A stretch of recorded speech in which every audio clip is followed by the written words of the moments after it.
Hello, everyone, and welcome to Deploy. My name is Unal, and I'm a senior product manager with the compute group here at DigitalOcean.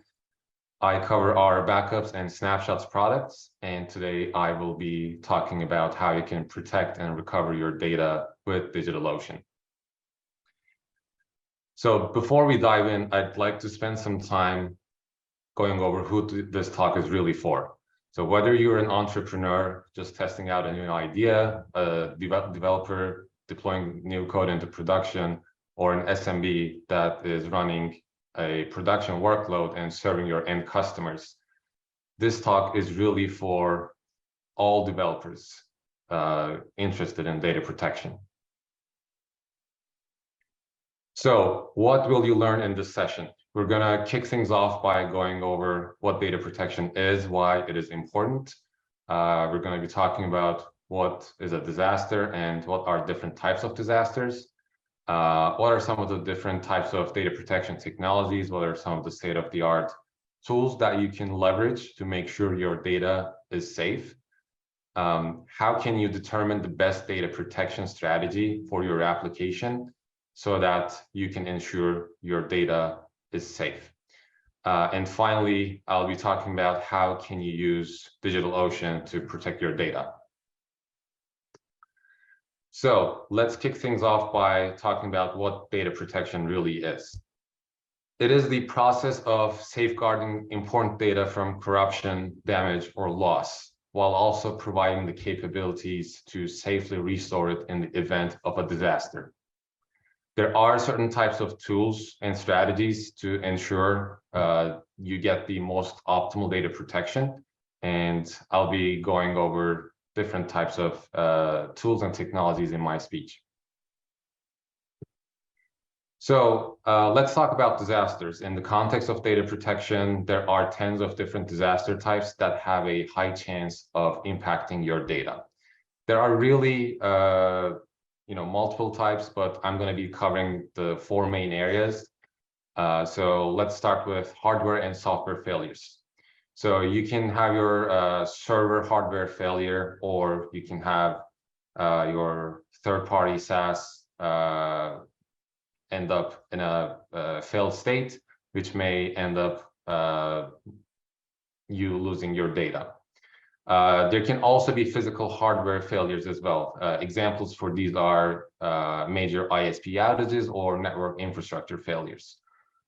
The second main category is cyber attacks. As you all know, ransomware and malware incidents are rising rapidly, and they are a serious reason that may result in data loss for your application. We also have data and security breaches, or another example for this is loss of data through corruption, failure, or viruses. Natural disasters, this is really an interesting one. A good example for this one may be fire to one of your branches or offices. The data center where you host your application in, the cloud data center may end up in a natural disaster such as a fire, a tsunami, and at the end of the day, that is going to cause data loss for your application. And last but not least, at the end of the day, we're all human beings and we make mistakes all the time. We've seen here at DigitalOcean that we sometimes accidentally delete our application data. And this is really no one's fault. What is really important here is that you have the right data protection strategy at the right time so that you can recover from such accidents. Awesome. So why is data protection important? We live in a data-driven world. Sharing data can make life easier, more convenient, and connected for us all, both at home and at work. So the number one reason data protection is important is because whether you're just deploying an application for experimentation or deploying code into production, it's just an easy and cost-efficient way to ensure your valuable efforts are not lost.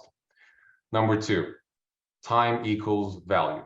you may take all the necessary precautions and still get impacted by a disaster. Data protection is a low effort and can save you weeks of progress you made on your application, and maintaining your hard-earned revenue by giving you a way to restore your data. Number 3, data protection is not only about the safety of your data, it is also important for your reputation and your brand. Customers pay close attention to how their data is protected and maintained. So having customers know that their data is protected will have a multiplier effect on your brand. So last but not least, whether you're running a one-person operation or a large team of developers, the rules are really the same. Data protection is important across all levels of software development. So let's talk about different types of data protection technologies that are available today. I'm going to start with snapshots.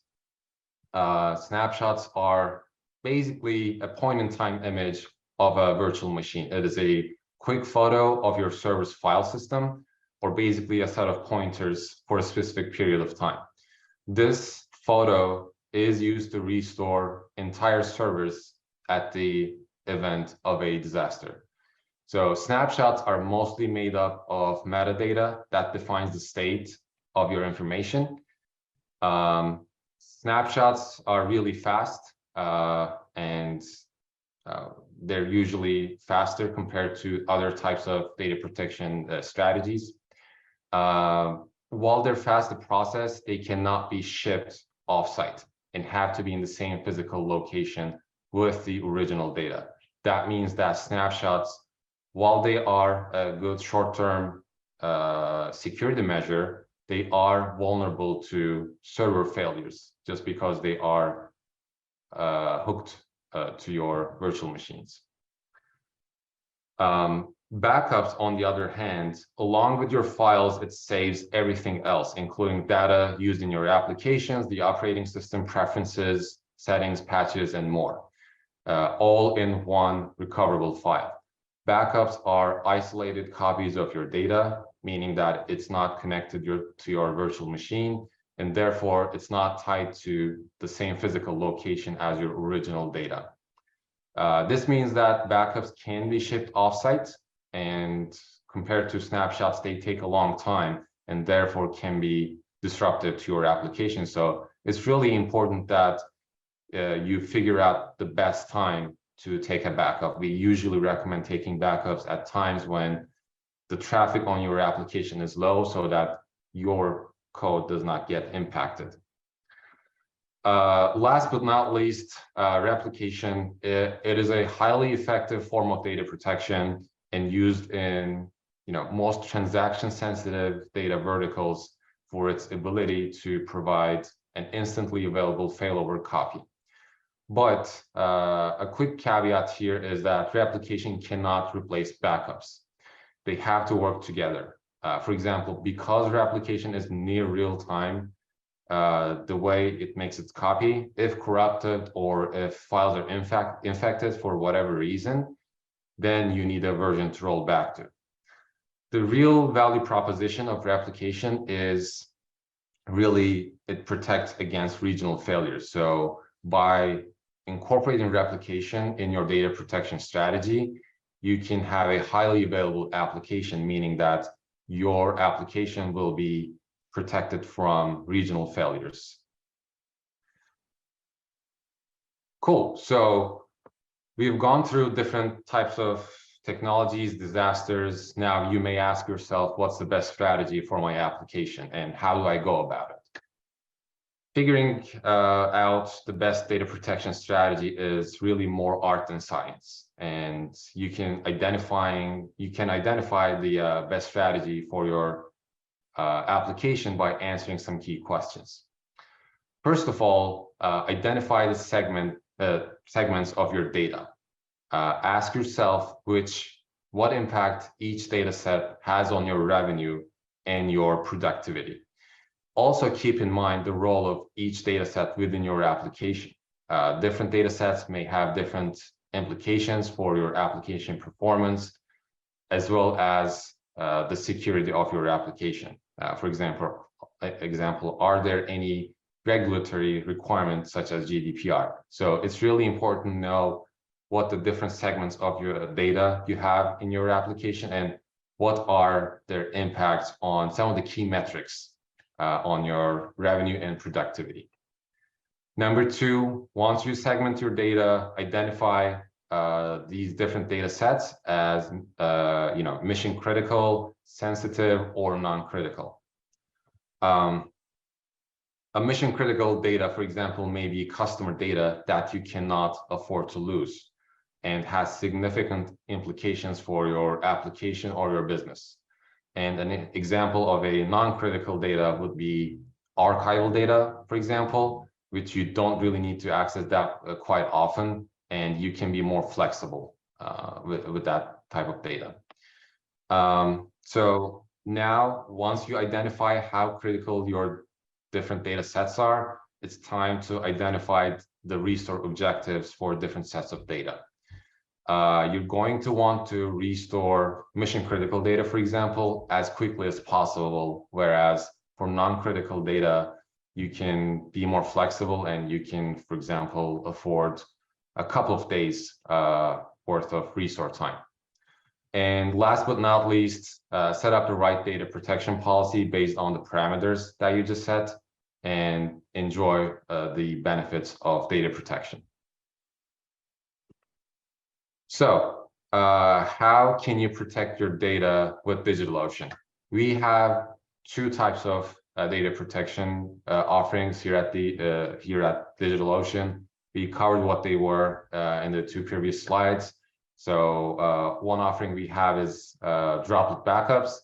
Droplet backups are automatically created weekly disk images of droplets. So every week you're gonna get one copy of your droplet. Droplet backups are built at 20% the cost of your droplet. They can be converted to a snapshot if you prefer to, and last but not least, they're automatically deleted upon droplet destroy. So we really recommend, if you want to destroy your droplet, please convert your backups to snapshots so that your snapshots persist destroy events.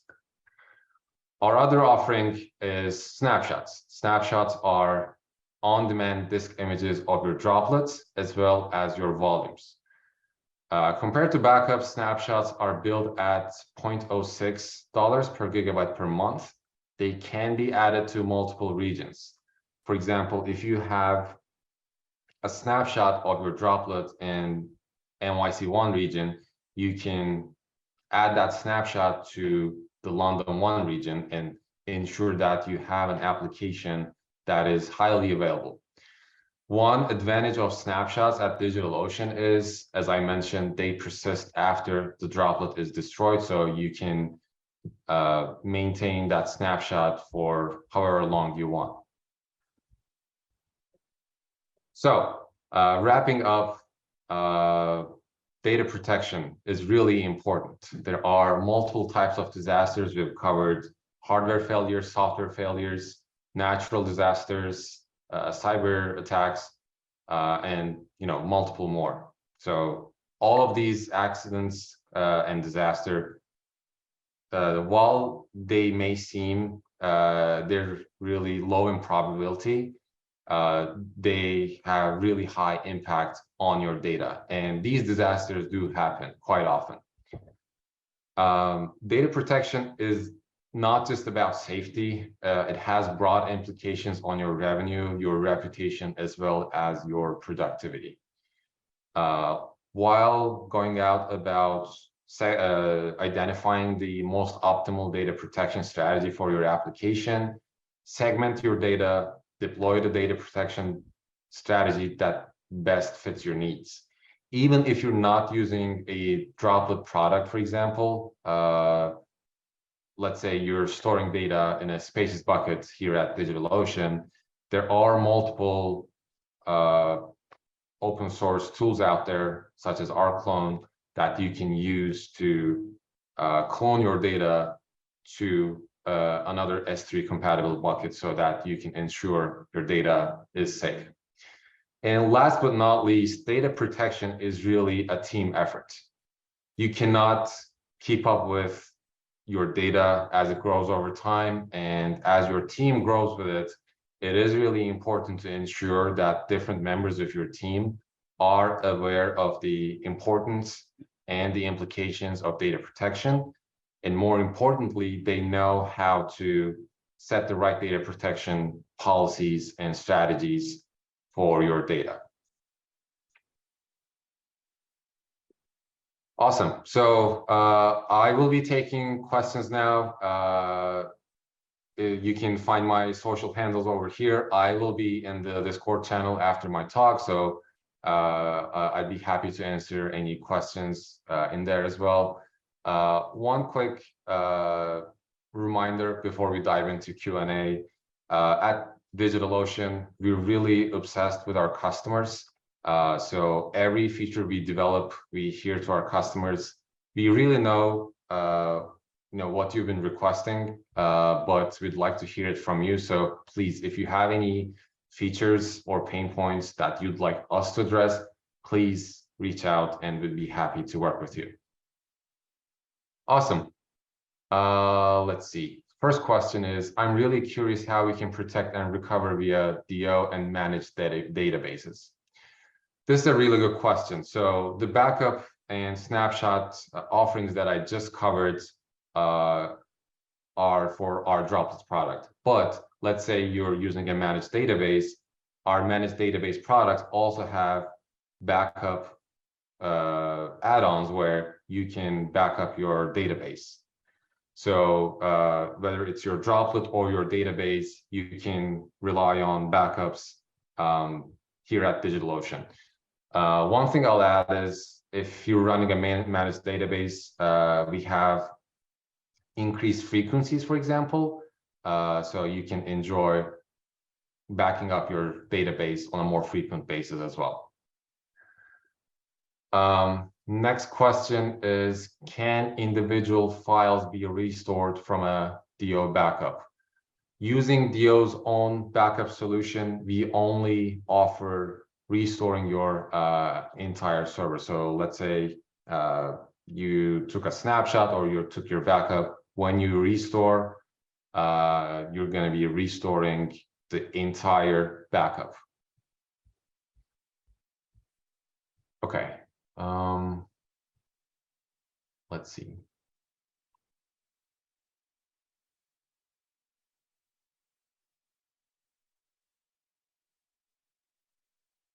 Okay. I'm not seeing any further questions for now. I'm going to give it some more time in case there are further questions from the audience.